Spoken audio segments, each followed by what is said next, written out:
What is going on? Surprise news out of the NFL Combine today that Bills' tenured defensive coordinator Leslie Frazier will be taking a step away from football in 2023 and will return in some capacity in 2024. I got my co-host in the building with me, James Mallory. What's going on, James? Man, what's going on with you, man, JT? Man, I'm ready to talk that talk, man. What you trying to do? What's up? Yeah, man, we're going to have to break this down and decipher this. And we got to, we don't know what's lies, what's the truth, what's actually going on. But tonight we're going to talk about Leslie Frazier taking the year off.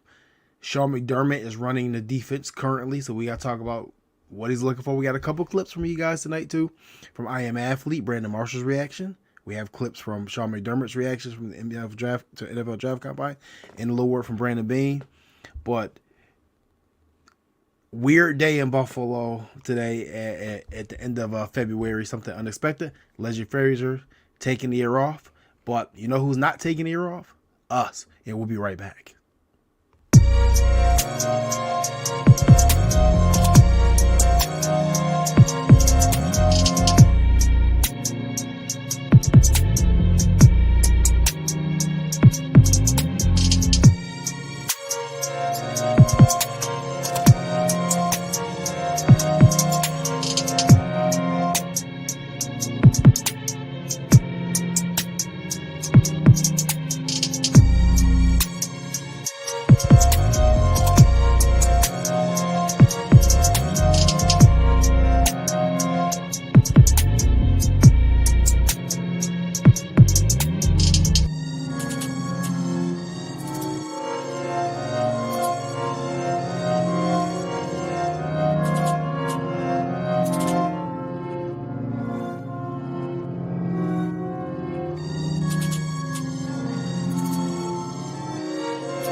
Yes, we are back. Yeah, James, we got a lot to decipher on this Leslie Frazier thing because there's a lot of questions of how we got here, why we got here, and more importantly, why this time period. Yeah. This is something that you normally see in the first week, maybe second week of the leading to after the season ends. This is coming a little late, but I talked to you earlier about this. I want to get your opinion. I know you believe that this is something that was already in the works. It's out the blue to the public, but it ain't out the blue at One Bills Drive.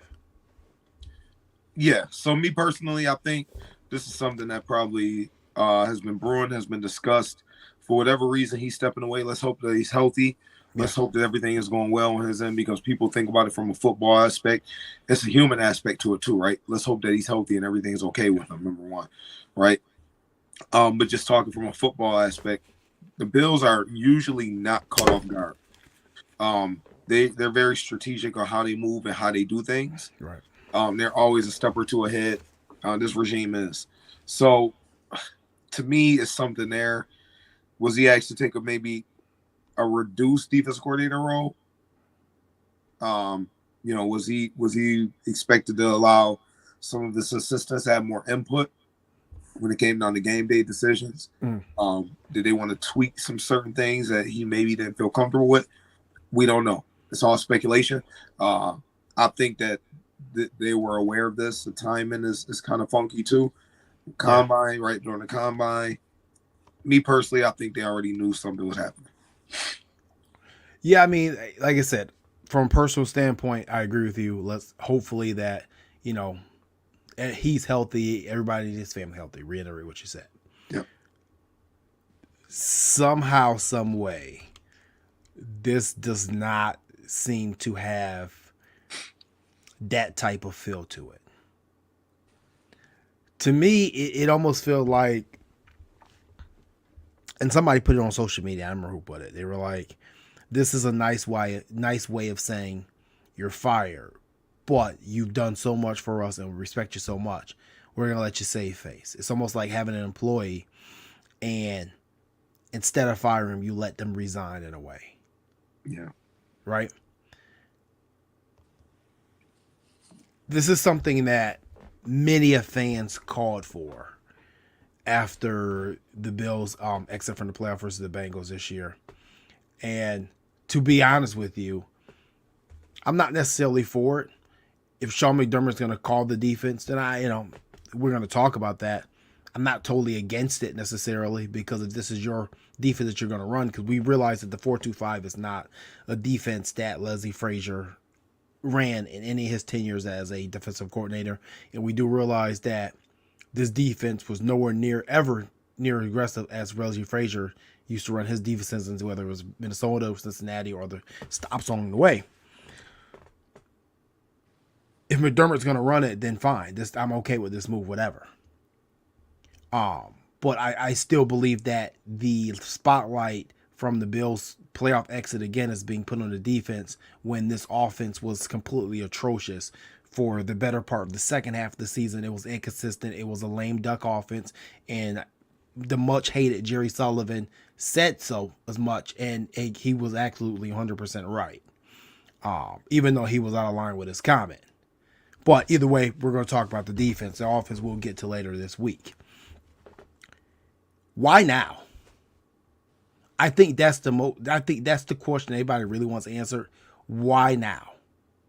I go back to your point where maybe you said that maybe they gave him an option to mull on it. Yeah, I mean, it could be a situation where they're like, hey, we maybe they're taking something away from him. You still got the defensive coordinator. There's defensive coordinators and there's offensive coordinators who don't have complete control of the offense or defense in the NFL.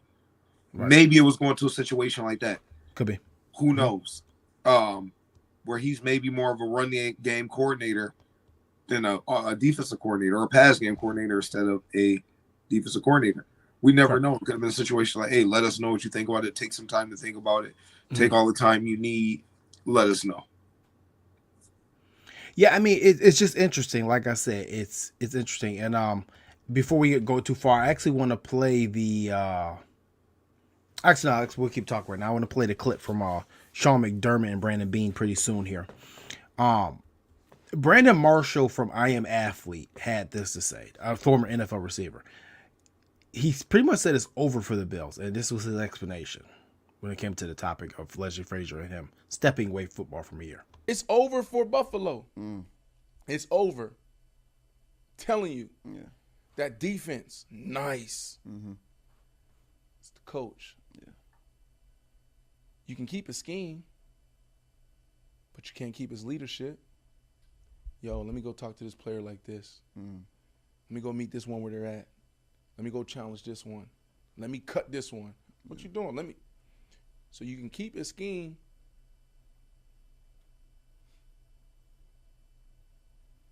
But he ain't there. Yeah. So I get what he's saying. From a player standpoint, you got to break this down. All right. For me, it's one thing that when people talk, fans talk, I understand where Brandon Marshall coming from the leadership and him being there. When you look at your leader, you got a guy that's battle tested on the field and coaching. Man has a Super Bowl ring, right or wrong, as a player. Yes. You look at him like, yo, he's certified. He was a baller. He been in the trenches. He understands what it's like to go through what we're going through, right? Then from a coaching aspect, you look at him. He's been through it. He's been a head coach. He's had great defenses. He's coached great players, right? So you can go to him and say, what do I got to do to be like this guy? What do I got to do to be like this great player, right? So I get where Brandon Marshall's coming from with that. I do. But at the same time, to say it's over, I think that's a little ridiculous. Right. Because it's not like the talent just goes away, right? It works hand in hand. I mean, the leadership is something that people just don't talk enough about. People, I don't get why people were dogging him in the first place. That baffled me a little bit. As a defensive unit, we had the 13 seconds, yeah, but for the most part, they came to play, even when they were banged up. Let's not forget. Like at one point in time, we had 2 rookies starting this year at corner. Yeah. Our whole secondary was just backups at one point in time, and we were winning football games. JT. So you can't take that away. You can't say but this, but that.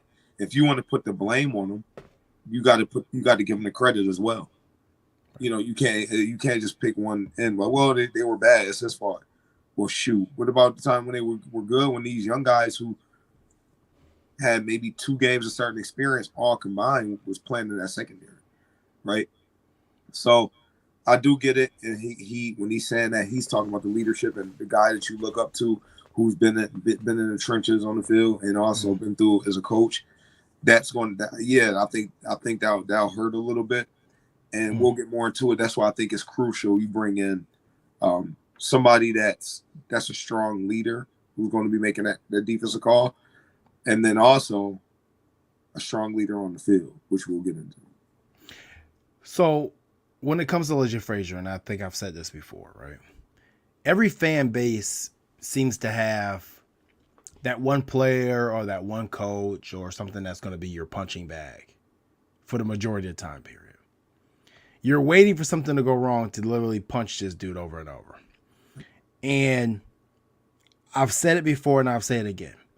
No matter how many checkdowns that Josh Allen missed, no matter how many open receivers he missed, no matter how many games that he recklessly turned the ball over or knocked us out of field goal range, no matter how many times Stephon Diggs cried to get the football or Gabe Davis dropped it or we refused to run the football on offense, we always seem to somehow come back to Leslie Frazier being the punching bag.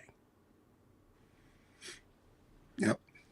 Doesn't matter if we knew that going into the Cincinnati game that we knew we had to score 30 to beat that team because we had a lead offense on the field and we only put up 10. Somehow he's still to blame for the Cincinnati Bengal loss. And that, like I said, I'm not gonna say I don't want to blame anybody because you win and you lose as a complete football team.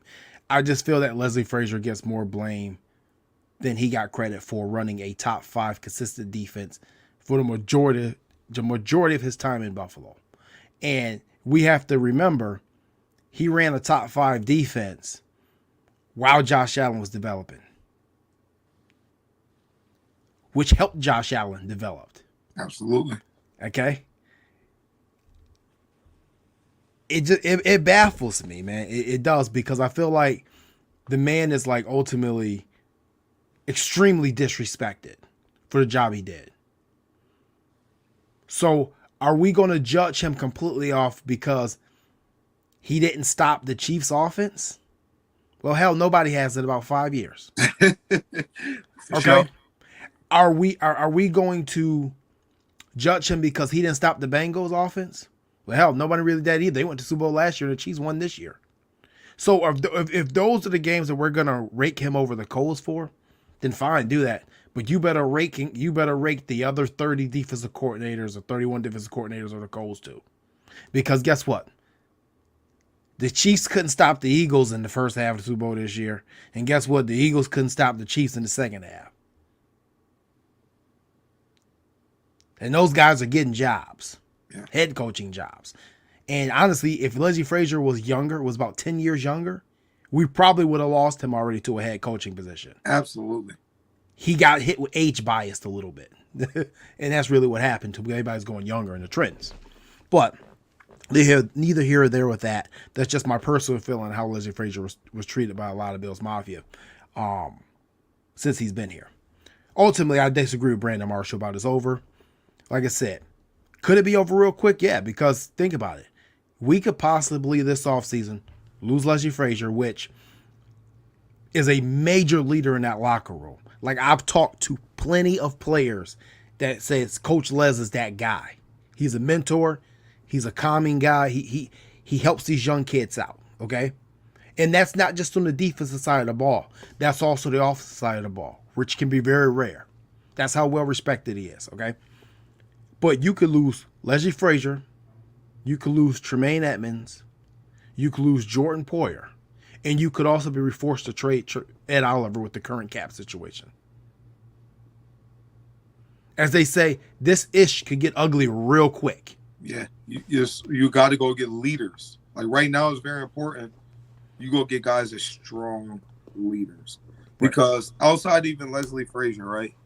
When you look at the Bills team, and I tell you all the time, like you don't got who's your goons on the defense?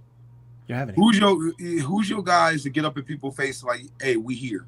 Shaq Lawson, Jordan Phillips, maybe. Mm-hmm. But no, you need this to be a guy that's on the field a lot. Right. So that's when we'll get into that. That's why I think you'll see a lot more veteran guys that will sign. So that's what I'm thinking. Yeah. Overall, how would you grade? Actually, before I even ask you that, do you think that he'll step foot in Buffalo again as next year, 2024? Or do you think this is just this is just a respectful formality, right? Yeah, he can kind of reset. He get paid, reset. You know, it's just kind of figure out what the next move is. Right. It just sucks, man, because like I said, I just feel like it's been completely unfair, and you know, this year he had to come up with a plan to play without Micah Hyde, to play around Jordan Poyer's injuries, and in the middle of a contract dispute for him. High-priced free agent Von Miller, your closer, he goes out. Jordan Phillips tears his rotator cuff. Greg Rousseau deals with a high ankle sprain. Yeah, for the majority of the season. AJ Epinesa gets hurt again. You know, Tim Settle gets hurt. It was a lot for him to deal with, and that defense still was consistent for the most part. Absolutely. You know, and even if you go back to that Dolphin game, their offense single-handedly almost gave that playoff game away to Miami. But if you look at the scoreboard, it's going to be indicative that it's on the defense once again. So I just think, like I said, man, he's been unfairly judged in his time here. I think he's been greatly underappreciated. And I don't remember franchises like Pittsburgh running guys like Dick LeBeau out. You know? So, like I said, be careful what you ask for. But one thing I do disagree with Brandon Marshall is... LeBeau did leave and end up going to Tennessee. Yeah. Yeah. But he left when it was on the court. You know what I mean? You know, it's just, I don't know. The biggest thing for me is that I disagree with Brandon Marshall in the fact that it's not over for Buffalo. And I think the other factor is this was never Leslie Frazier's scheme. Yeah. This is Sean McDermott's scheme. So when he says, hey, you can run the scheme, but the coach ain't there, actually the coach is there. The brain trust in this 4-2-5 that they run, this cover 4, cover 3 that they run is Sean McDermott's. And now we're gonna switch gears and get into Sean McDermott. As far as him, corner Brandon Beane taking over currently right now as the play caller and the defense. We'll see how long. We'll see what happens. But this is what Sean McDermott had to say today. Next, I'm going to play Brandon Beane's first. I'm going to play Brandon Beane first because Brandon Beane was very interesting when he said what he had to say. So this is Brandon Beane today from the NFL Combine and stating on possibly Sean McDermott being your defensive coordinator or play caller for this next season. Yeah, I meeve been talking about it internally between he and I and some conversations, with ownership, on that. But yeah, we'll ultimately, Sean's still the head coach. We got to make sure he can cover the head coach duties. But we'll continue to talk about what that would look like, and we're going to make the best decision for us. And ultimately, if he decides the best thing that he can do, the head coach, and you see that there's head coaches out there that call plays, so it would just be a modification of him if we go that route. Again, it's too early to say that that's definitely what we'd do, but we'll continue to look at it. And I know if that's the route we went, that we end up going, I got full faith that Sean would do a heck of a job. Okay. He's putting it out there, right?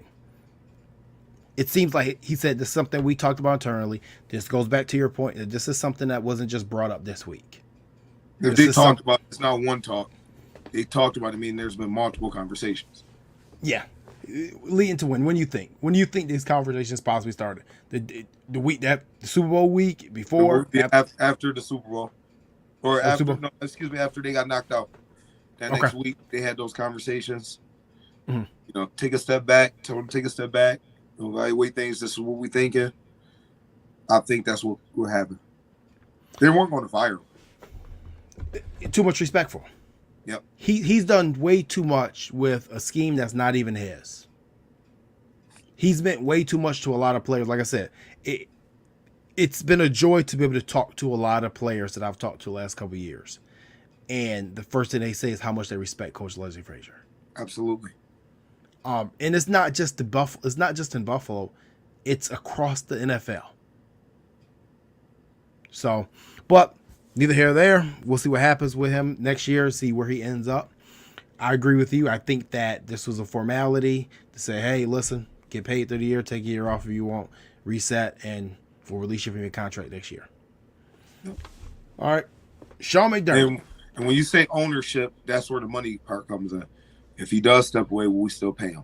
When he said ownership, even ownership, that's where the financial part comes in. They don't. Okay. That's where that comes in. So they're paying him. Yep. All right. In my opinion. You're probably right. No, ain't nobody stepping away for free. we're not in that business. Stepping away for free. Okay. No. That ain't how this is gonna work. Nope. Sean McDermott possibly taking over the defense. I'm not gonna lie, man. Get me my feels a little bit. You know, I'm like, all right, you know. This is one of the reasons I respect this if he does this. We got all these people now. Because, you know, we like to retweet, you know. Yeah, I think sometimes buffoonery at times about defensive coaches not be able to win in this league anymore. Defensive head coaches not be able to win in this league anymore. When we saw Bill Belichick with a dominant quarterback, the greatest quarterback of all time, Tom Brady, dominate this league for the better part of 20 years. Yep. But that wasn't that long ago, but defensive coaches can't win this league. Well, let me think about this. Well, we have Sean McDermott. He was a pretty good defensive coordinator. Solid, right? Okay. And we have Josh Allen, who people say is an elite quarterback, right into Pat Mahomes, even though we never give him any accountability or blame for anything. But he's that good. Oh, James, looks like that maybe this mesh could be similar to Bill Belichick and Tom Brady, possibly. I don't know. Good defensive mind, elite quarterback, spending some money on offense. I don't know. Hell, what do I know? Maybe. But either way, the reason I like this is because if he does this, he's pretty much telling you, okay, you're going to say defensive coaches can't win Super Bowls in this league? Give me the play sheet. Give me the game plan. Zach Taylor, it's me and you.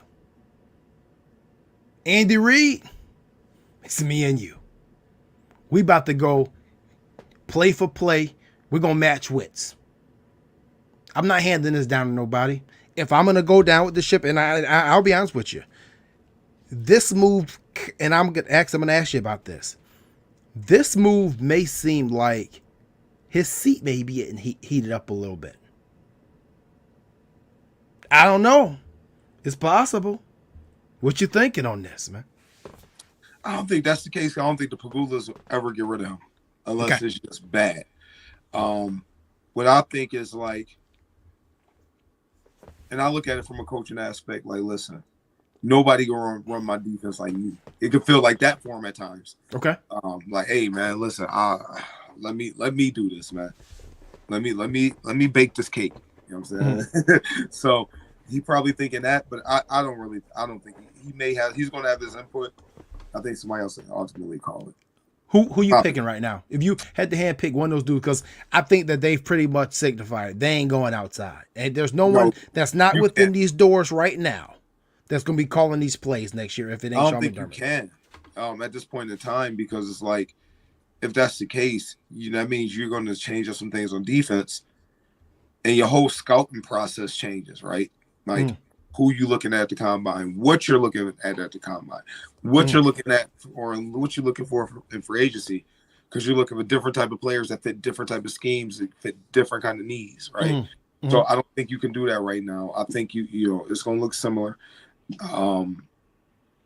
more blitzing and just more different looks, you know. So I think will be going on. So you got 5 names that I think that didn't answer today. I think it was Bob Babbage, Eric Washington, Al Holcomb, the new guy they just brought in, and I think maybe it was 4 names. I forgot the 4th name that it was. Eric Washington. Me, if I had to pick one, I would say Eric Washington probably would call him. Okay, I'm gonna go Al Holcomb though. And like I said, I remember a couple years ago when McDermott took this job that Al Holcomb's name came up as a possible candidate for DC. And he did a pretty decent job in Carolina. And obviously, when McDermott left Carolina, they never really changed schemes much. I think Eric Washington needs to worry about the developing that defensive line. Because we just saw Joe Salgado go and Chad Hall go. Okay, I don't think Eric Washington needs to be worried about calling any plays right now. He needs to be finding a way to get these young 2nd-round picks and 1st-round picks we got across that D line. Yeah. To get 7 to 8 sacks each, or he's gonna be the next one to go. Straight up, I mean, hey, listen, man. This could be his last year. Playtime is over. Yeah. People getting fired now. Okay. Like I said, I don't know. I mean, maybe the Pagulas won't. Maybe they won't fire McDermott. But, man, if you look at any of their history from the Sabres side of things, that seat with the Pagulas can get hot real quick. The only reason why I say that, the Sabres never was division champions and in the position the Bills are. No, you're right. But look how the fans are acting. Okay? Look how Bills Mafia is acting. This team was bad for 20 years. And just to make the playoffs. That's all they wanted. Now you have a team that literally can go to the Super Bowl and win the Super Bowl, even though they've come short. And we want everybody fired. I ain't saying Terry Pagula is just like that. But I ain't saying he necessarily not either. Yeah. Okay? Yeah, I'm just saying, man. Rich people do some weird things. That is very true. Okay? So, all I'm saying is Cody Wells asked by chance, I know Sean's a great coach and defensive mind, but how was the defense of Carolina under him? It was similar to the one in Buffalo, literally. I just think they had more, as you call it, more dogs on the pass rush. Yeah. Because you had Mario Addison, who was younger at the time. I mean, a young Mario Addison was 11 sacks a year. You had JP. You had Julius Peppers. You had Coney Ely. And I forgot who they had inside. But, no, they had some. Star was there. And Yes, then they had what's the other guy name? He was the second round pick. He was picked after Star, but ended up being better. I can see him. I can't think of his name. But we had a Star Lotula that actually cared about playing football. Yes. In Carolina. So, like I said, it was very similar to Buffalo. The biggest difference with that Carolina team was they did not have the secondary that Buffalo had, but they had Luke Kuechly. Yeah, Josh Norman, though. Yeah, but except that was all they had in the secondary was Josh Norman. But Luke Kuechly was, he was godly, man.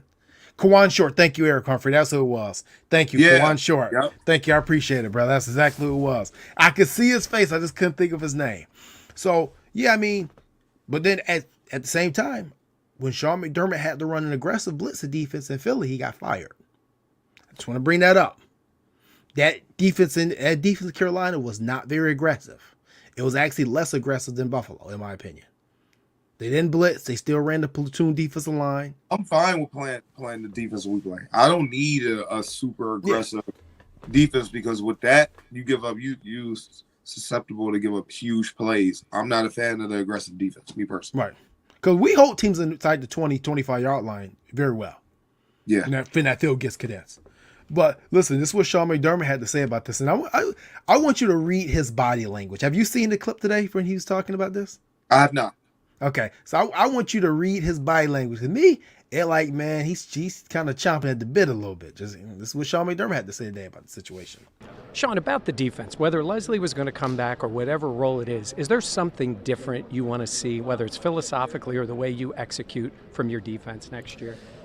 Well, yeah, I mean, there's always things you want to improve. I think the biggest thing for us is, playing good team defense, which we've played for a number of years, and I thought Leslie did a good job with that. And now it's, hey, how can we improve? How can we take another step or two as a defense? And I think a piece of that is a nasty edge to our defense. And most defenses that are really good have that edge. What did I tell you? Dogs. I've been saying dogs. Yeah. And I didn't even see that yet. I've been saying that for the longest. We don't have that. That don't mean you're not a good football player. We don't have that. Dudes getting it. We don't have that. That's what they're going. I'm telling y'all now. They're going to get dudes with attitude. That's going to get after it. Mm-hmm. I've been saying. I remember I used to mess with Mud Dog with this, man. I've been saying it for 3 to 4 years. There's 3 parts that you have to a Super Bowl winning team. Okay? You got to have your high character guys, your leaders, your Micah Hydes, your Jordan Poyers, your Matt Milanos, right? Your Josh Allens. Then you got to have your tweeners, the guys that they're a good character, but they can be a little nutty, they can be a little emotional. That's your Stephon Diggs guys, right? But the third piece we don't have. You got to have your crazy. Just kind of loopy in the head. Not all there. Your Charles Haley's. Okay? Your Frank Clarks. Those type of guys that's the type of guys that James are talking about. He said you got to have dogs. You have the guys that they don't have no common sense. You may not even invite them to the team dinner because they may punch your mother in the face. No, seriously. That's why last year, if you remember, why I wanted us to go get Randy Gregory. Yep, that is why you wanted Randy Gregory. Yep. You got to have crazy people because not only are you scared of them in practice, they scared of the team. They make them nervous. They're on edge. You don't know what this guy is going to do. And that's the part that Buffalo has been missing since they came here. I love what they built with the high character guys because you have to, don't get me wrong, you can't bring those crazy guys in before your team, your culture is built. You can't bring them in beforehand. That will go south like Bruce Irvin. Bruce Irvin's one of those guys. You can't bring a Bruce Irvin in or something like that before your culture is built. But now that it's built and it's set in stone, you have your leaders. You have your leader on offense. You have a leader on defense. You got to bring him in. As my man Rob Robertson just said, you got to have a few guys that aren't process guys. Correct. Because the process has already been done. You're there now. Now we need a couple guys. But this is how what Kansas City has done in the past to separate themselves. They've taken guys who aren't high character, but good football players. Carlos Dunlap, he has some issues. Yeah. Carlos Dunlap, Kadarius Toney, even Tyrann Mathieu. Yeah.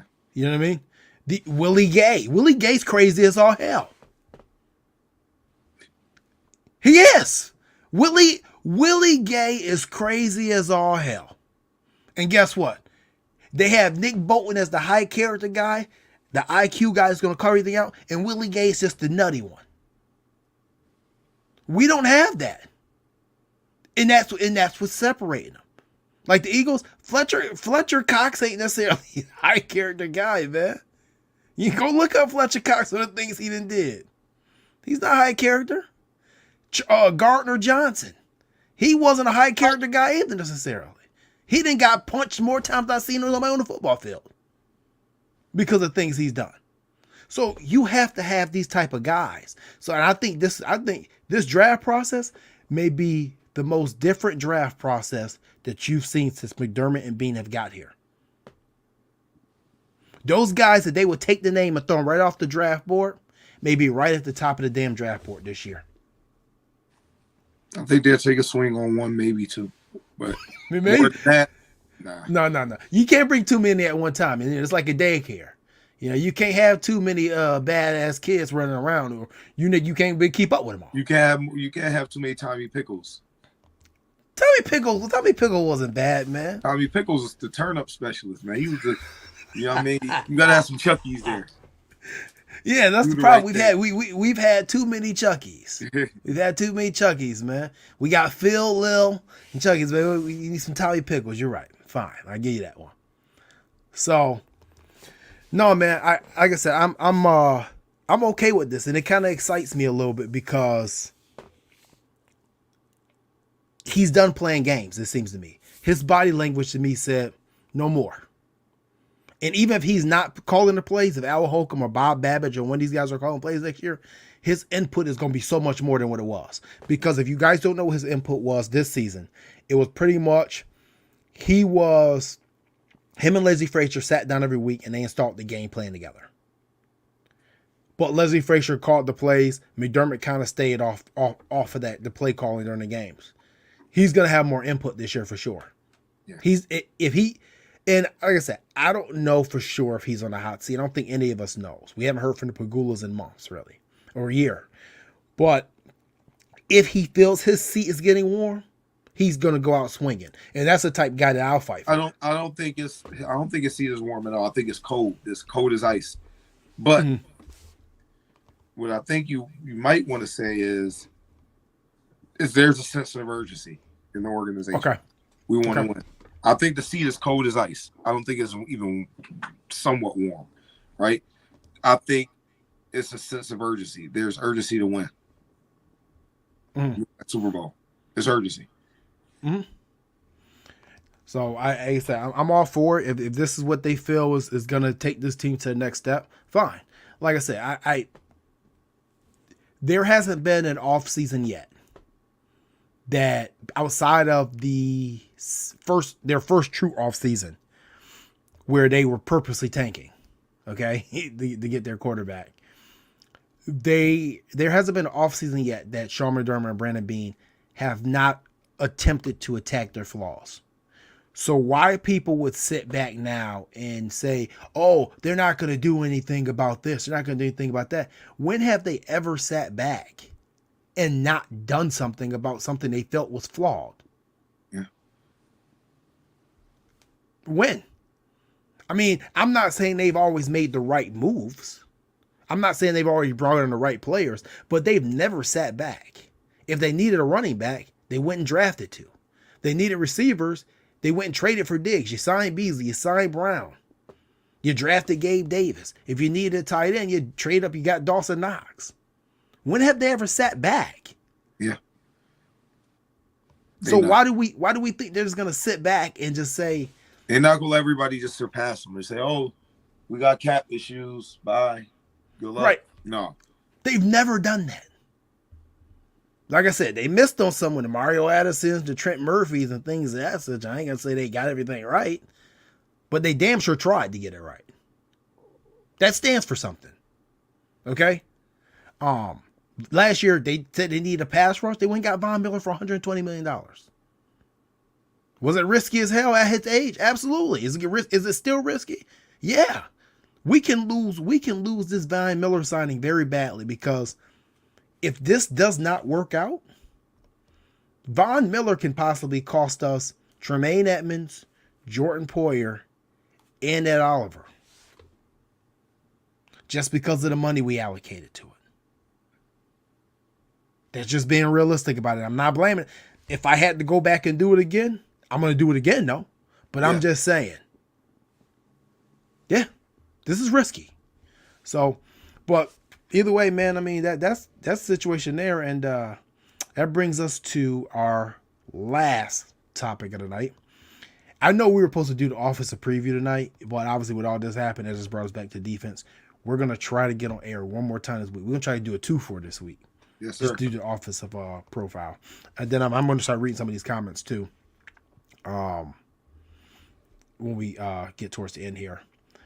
Actually, I'll read real now. Timothy Lewis says we got to make some risky moves in the offseason, like trade Trey White for a first-round draft pick. Tim. No. That's too risky, man. Listen, I know a lot of people are looking at the cap space for Trey White and looking at the level that he played at, but we got to realize he's come back off a torn ACL and a torn PCL. So he wasn't going to be right this season anyway. But I don't think that in this NFL, especially when you're going in the AFC versus the Bengals and the Chiefs, don't go trading corners. We need to, I think we need to add 2 more corners somehow. With that price we got him for, yeah, to even entertain let's just I just people got to realize a lot of people are in love with first round picks. More than 50% of first round picks are bust. It's a gamble, man.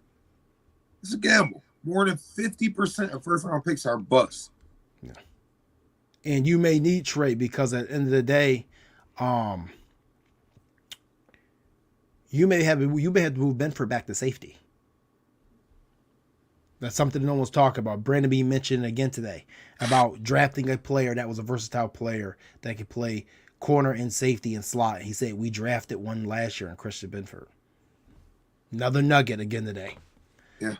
Ray Cruz says, I saw a trade scenario involving Elam and picks for Ramsey. Thoughts? It's probably for one of those sham sites. Buffalo ain't got no cap space to bring Jalen Ramsey in. And nor do I think you want him. No, I don't think they want to deal with him, man. Like that's not the crazy I'm looking for. Like he's not crazy. He's just disruptive. Yeah.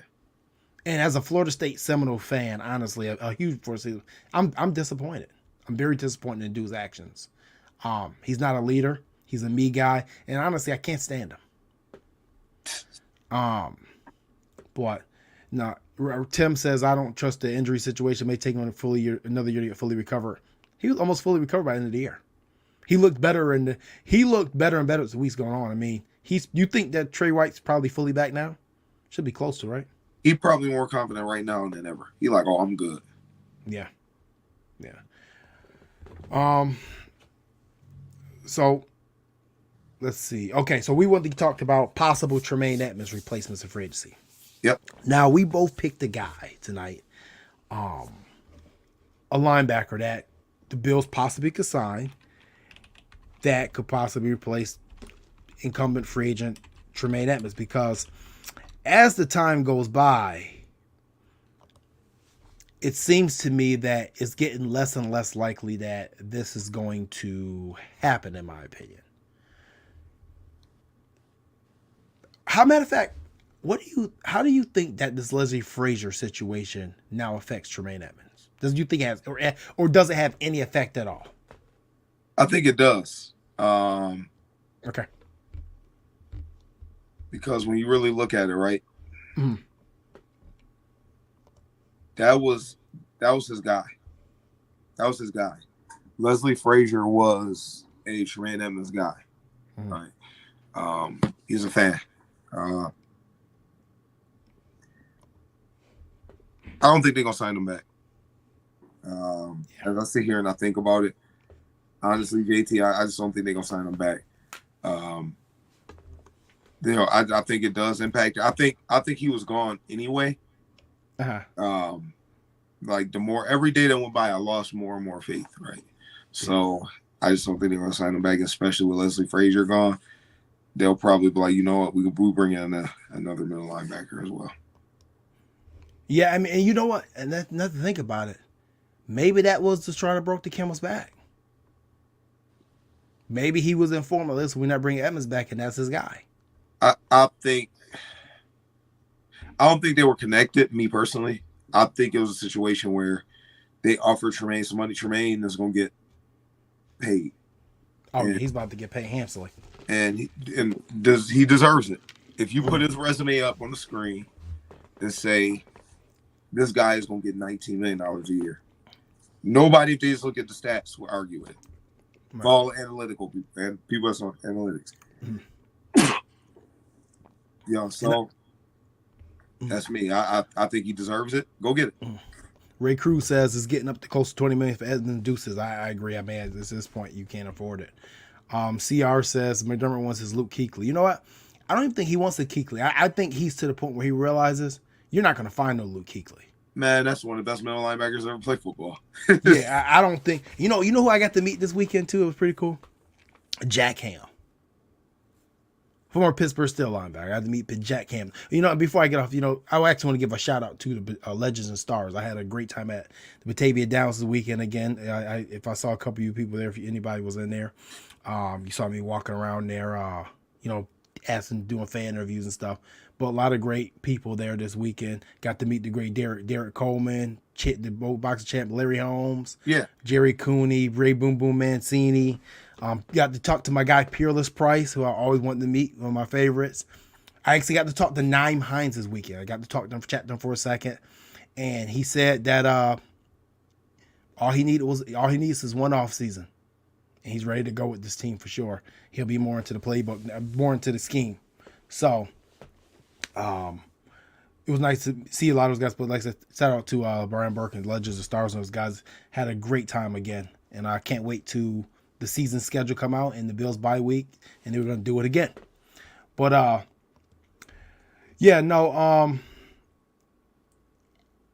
so my guy tonight for possible Tremaine Edmunds replacement was a guy I watched play last couple years. It's actually an interesting pick, I think.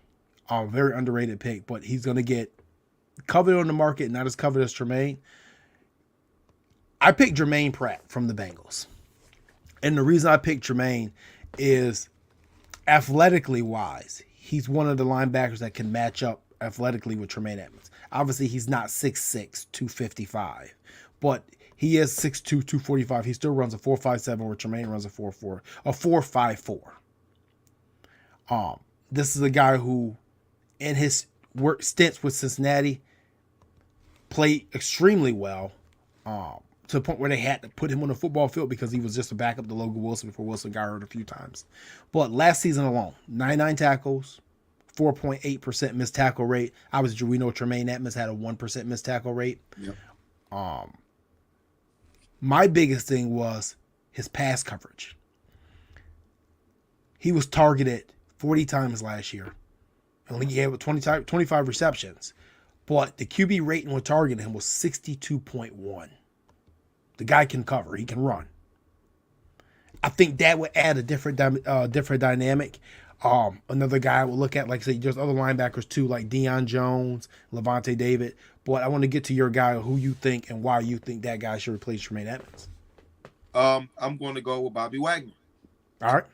Bobby Wagner on a 2-year deal. Mm-hmm. I think you 2-year deal. You draft a guy, or if Spector is a guy that you want to groom and bring along slowly. I think Bobby Wagner will be the perfect person. And then also we talk leadership. You get that leader in your locker room. You get that dog in the locker room. You get that all-pro in the locker room. A guy that knows how to get the job done. You can bring that guy along. I think he'll boost this defense. Right now, I think he's a better player than Tremaine Edmunds. So you actually upgrade at the position. Short term, I think it's a 2-year deal. And I think he could bring a lot of value there. You know, I mean, think about him and Von Miller, the leadership that's in that. You could talk about two of the all-time greats at their positions on the defense at the same time. That could still ball. I think that's. I mean, to the truth, I didn't know Bobby Wagner was an All-Pro last year. Yeah. I had no idea he was an All-Pro. I went and looked at his numbers, and actually I got him up right here. Just last year alone, Bobby had 140 tackles, 10 tackles for loss, 10 QB hits, 6 sacks, and added 2 interceptions. So, I mean, Bobby's still playing at a high level. I mean, I think that a lot of people thought he was done. And obviously, we know with the Rams, he asked for his release. Yeah. Obviously, I think he see the writing on the wall. He's 32 years old. The Rams are headed towards a full rebuild. He doesn't want to be a part of that. Bobby Wagner wants to compete for championships, which is why he was released by the Rams. It was not that the Rams were releasing the cut bait or thinking he wasn't well. He asked for his release, and they granted it to him. He sees the writing on the wall and what direction they're headed in, and he's most likely on side with contender. And if Tremaine Edmunds is not going to remain here, obviously Buffalo would have to be an option for him. This definitely be a team a home that he look at. A couple more options. Buccaneers, Levante David. Obviously, we know Levante David is a solid linebacker. Yep. Still be more of a short-term deal. He's 33 years old. I think that we have to be a little bit careful with the short-term deals, just the simple fact that those are going to have a bigger cap hit. A guy like Jermaine Pratt, the reason I picked Pratt is he's 26. You probably can get him on a 4-year deal for like $44 million. But the point is, with the 4 years on the deal, you can backload the contract where the cap hit is kind of minimal for the first year to kind of help us with the cap space in this offseason. Where if you get B-Wags for 2 years, It's similar. They just did. I believe they just did it with Daquan Jones. But you can add a third year that's just a void year to take like $2 or $3 million off the front end and put it to the back, and it'll just be like a cap penalty for that third year down the line. Some more names on this list that would be interesting to bring in. Deion Jones. Don't know what he has. He wasn't healthy all last year. We talked about Devin Bush last week. That's a very intriguing name. Definitely. Sport Track is projected him in at a 1 year, $3 million deal, prove it deal, pretty much, for a former top 20 pick. So he's very intriguing to me. I think we talked about him last week. Azeez Al-Shar from the 49ers played very well in mop-up duty. A guy who they said, I believe that Fred Warner said, should man a defense, and that's why he needs to leave to get his own opportunity. And then there's more names like, Corey Littleton, guys who've been starters, Leighton Vander Esch, who I'm not a fan of, TJ Edwards from the Eagles. So if, as we talked about it before, James, and you said before the show, if there's going to be a year that you're going to replace a middle linebacker like Tremaine Edmunds, this is absolutely the year, because I'm not into bringing a rookie in. I'm just not. I'm not into bringing a rookie in to man a possible Super Bowl contender on defense. I'm just not into it. I don't want to be. I don't have any parts of that. And I'm not saying someone can't be special, but I don't think that's the position where if you may lose your all-pro safety and you don't know when your best pass rusher is going to be healthy next year, that you want to have bumps in the road with that. Yeah. Especially in a division where the Jets may land Aaron Rodgers or a Derek Carr or Garoppolo. The Patriots get a receiver and maybe Mac Jones is a lot different. And you still got that high-speed, high-volume Dolphins offense. I don't think that's something you want to play with that middle linebacker. Yeah. We do have the money. You guys got to stop saying we don't have the money for Bobby Wagner. We have the money. We can free up any amount of cap space we really want if we really want. Who was that to say you keep kicking a can down the road? That's why we're in the money trouble we're in. No, we're in the money trouble we're in because we have to pay good players. You can't just keep getting good players for peanuts. Good players cost. Right. Like, the thing is, man, we're with the draft capital. We're $24 million in the hole if you add the draft, okay? Listen, Josh Allen restructures $21 million in just that alone. Now you're $10 million from Von Miller, and I'm going to do this very quickly. Now you're at plus $7 million, right? Well, let's just say you want to trade Mitch Morse or cut him, whatever you want to do. That's another 8.3. Now we're up to what, like 15 million? Well, let's just say, we're going to go with two bigger guys in the middle. We're going to trade Ed Oliver for a draft pick to get another interior lineman or cornerback or whatever you want to get, receiver. Well, there's another $10 million. Now we're up to 25. It's not difficult. By the way, let's extend Naeem Hines 1 year. Let's take another $2 million off. Add another $2-3 million. They're going to cut McKenzie. Yeah, that was my next point. $28 million. Now you cut Isaiah McKenzie up to $30 million. That's more than enough money to get these guys in. And like I said, it's the cap space is not always about how much money you have. It's about how you structure the contract. I wanted to take you guys back a couple years ago when the Kansas City Chiefs had negative $100 going into free agency, and they were able to trade for Orlando Brown. They were able to sign Joe Thuney, and I think they got Frank Clark as well. It's just about structuring the contracts. I'm sorry, they didn't get Frank Clark. They signed Chris Jones to a long-term deal. Yeah. It's not about how much you have. It's simply about how you structure it. Like Brandon Beane said last year, the salary cap is a myth. As long as you don't get to the point where the New Orleans Saints is, where you're negative 80 million and you literally can't do anything. And they even found a way to get out of negative 100 last year. Yeah. And signed Jarvis Landry and Tyrann Mathieu. So it's not an issue. Trust me. And the Bills are not in salary cap hell long term. It's just short term because you added Josh Allen's extension kicking in and Von Miller kicked in at the same time. And Stephon Diggs. And Diggs, yes. That's why. Very easily to create the cap space. Hold on. So I'm answer a couple questions here. So you think they're going to try to retain Poyer if they let Edmunds walk or let them both walk? Again, sorry if I missed it. No, you didn't miss anything. I think Poyer's gone. Yeah, I think they both gone. Yeah, I mean, I don't think that if you would have asked me halfway during the season, I would have said Edmunds reflected Poyer.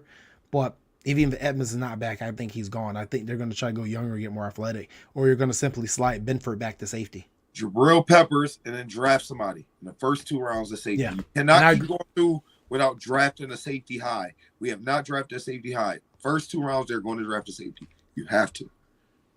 Yeah, I agree with that. Let's see, what other question we got? Cody Will says the Caps should adjust his rate too. I heard that's going up by $20 million this year, or maybe it's already adjusted. It went up. It went up from 209 to 224 this year. It's going to go up then over the next 2 years again because of the new TV the new TV deal money that will be kicking in. So you're probably going to raise the cap possibly up to $30 to $40 million for the next 2 seasons, which is why the Bills are front loading these contracts now, because on the back end their contracts. Well, it was one of the years that they projected to have some ridiculous amount of money. 2025, 2026. 25. I think it's 25. Yeah. One to 10 new stadium or 26. Mm-hmm.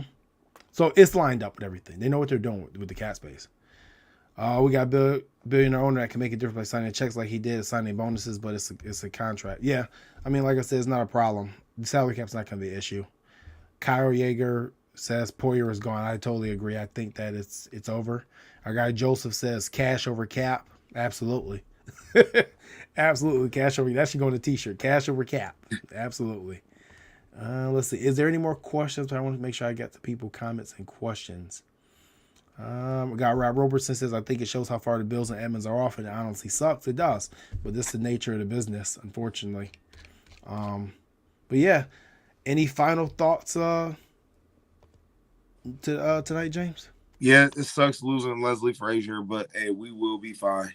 We'll be all good. It's going to be interesting to see who we sign, so I'm excited to see what happens with free agency. That's going to be coming up here in about 2 weeks because it's the 12th.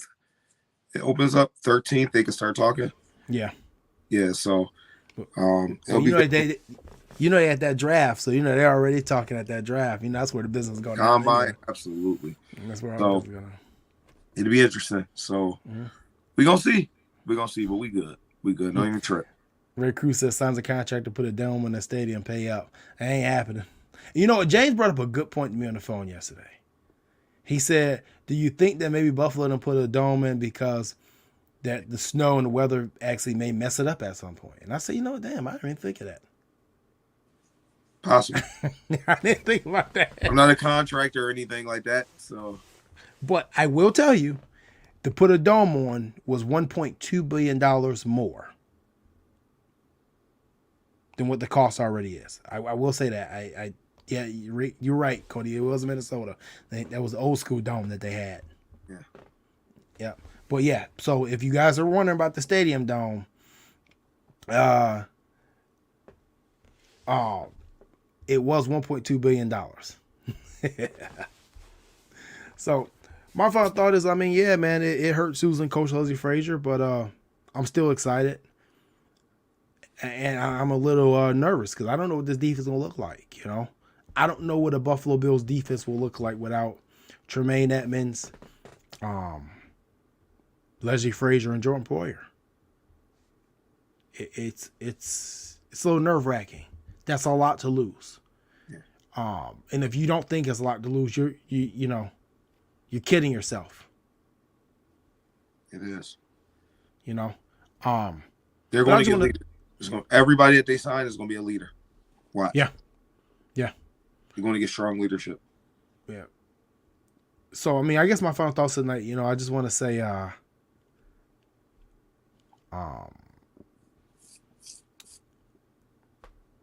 if this is Coach Leslie Frazier's last, if he coached his last game in Buffalo as DC or anything, I do want to say thank you for being part of this organization and bringing, not just, it goes further than X's and O's. For me, it's being a mentor for young men.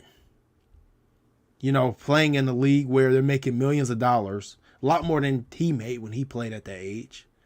And letting these young men live through him in a way. Because I think that we lose sense of what coaching is all about. And I know it's hard at the NFL level. It's a business, it's a profession. You know what I mean? But it's still about raising young men to be fathers and grandfathers and passing down generational knowledge and role models and being a role model overall. And I think that when you talk about coaches in the NFL that exemplify that, Leslie Frazier is one of those guys. A man of character, a man of courage, and a man of values. Like I said, it's hard to gain respect in this world, young men that are 20, 22, 23 years old, because they don't seem to have respect for hardly anything sometimes. But it's even harder to gain respect across the NFL. And that's what he's done. So like I said, if this is his last time coaching the Buffalo, I just personally want to say thank you. Absolutely. You know, I don't care about how many yards was given up in the playoffs over the last 3 years. That doesn't matter to me right now. What matters is that he led the way for a bunch of young men that a lot come from broken homes, broken cities, inner cities. Not the best education, not the best everything. You know, you got to realize where a lot of NFL players come from. Yeah. So, like I said, hats off to Coach Les. Job well done. If he needs the year off, just need a year off, you deserve it. Take your time. You come back, if it ain't Buffalo, doesn't matter where you go. I'll be rooting for you. No matter where he is. As long as they ain't AFC East, I'll be rooting for him. Okay. So, but yeah, man. We're going to come back. Like I said, tonight, originally, we told you guys last week we're going to do the offseason preview. But when all this happened, we had to come back to the defense. So we're going to try to get back on air this week. And stay tuned. We're going to be releasing all our It's Nothing Personal, I don't know what you call it, brand pages and follow. So we're going to have you guys follow like our YouTube page and stuff like that. Like, I will still be with Cold Front and stuff like that, but we want to kind of compartmentalize it and have it where it's just our stuff on that page, because I think we're going to be doing a lot more content and just our own personal thoughts and stuff. So just stay tuned for that. But as always, guys, thank you guys for tuning in. And as always, go Bills, and we'll probably see you again this week. 2 days. All right, fellas. Catch y'all later. Peace.